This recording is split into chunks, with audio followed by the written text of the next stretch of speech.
So it was, this is quite a story for me. It was Christmas, more than 30 years ago.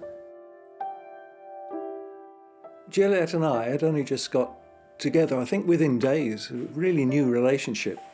And we were both faced with having to have Christmas on our own, so I was wanting to impress her. So I thought, let's go to the national park. We can have a picnic there and go for a walk, and it'll be really nice, a nice way to spend Christmas. It was a really, really hot Sydney day. It was just something I was quite looking forward to, but at the same time, I was a bit sort of feeling anxious that maybe, you know, he might end up not liking me or something might go wrong.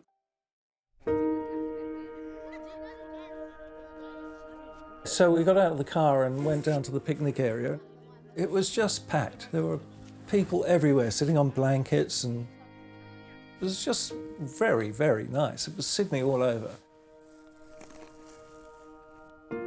But then a group of people came, 4 or 5 adults, and they looked really upset, like gloomy.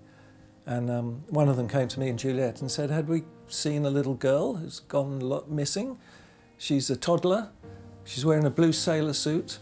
And of course we hadn't seen her, so we said we hoped they'd find her, and sure they would, and so on, and left them to it. There were a lot of people going for walks there. There's like a cliff walk. We decided to go up this track, but we sort of ambled off in a different direction. I was pointing interesting features, like, you know, that bush is the mountain devils, see the little flowers? And that plant down there is New South Wales spinach. It's actually a vegetable, and the first settlers used to gather this stuff and cook it. So I was impressing her with my knowledge. And I don't think it was any more than about 5 minutes, probably walking along, and I suddenly heard this little whimpering noise. I said to Richard, "Did you hear that?" And we both stopped and were very silent on the track. It was absolutely a sobbing sort of sound. I looked up. If you can imagine, there's a slope, quite a steep slope. And as I looked through, I could see this little tiny patch of blue up there. And I thought, wow, that's the girl. It was somewhere around here. Mind you, it all looks different now, but back then it had been burnt out. There was a whole lot of low shrubs shielding everything and blackened sticks, and I could just see her up through the sticks there. It's a little blue shape. Without really thinking about it, I set off up the hill, pushing my way through all the vegetation, and I reached where the girl was, and I remember this very clearly, she put her arms out like that. So I picked her up, hurtled down the hill again to where Juliet was waiting at the bottom. And when the girl saw Juliet, she put her arms out like that, as if to say, take me, because Juliet's a woman. And so I handed the girl over, and the girl put her arms on Juliet's shoulders like that, put her head sideways, and went to sleep. Juliet then burst into tears, which was quite sweet of her, I thought.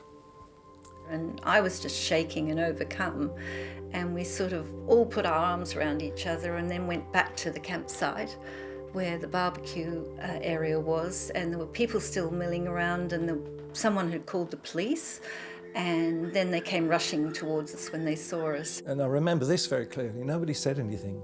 I just handed the girl over, or Juliet handed the girl over, and they were obviously quite overcome. And you could see the gratitude and the relief in their expressions. And they went off and we went off, and that was quite a moment.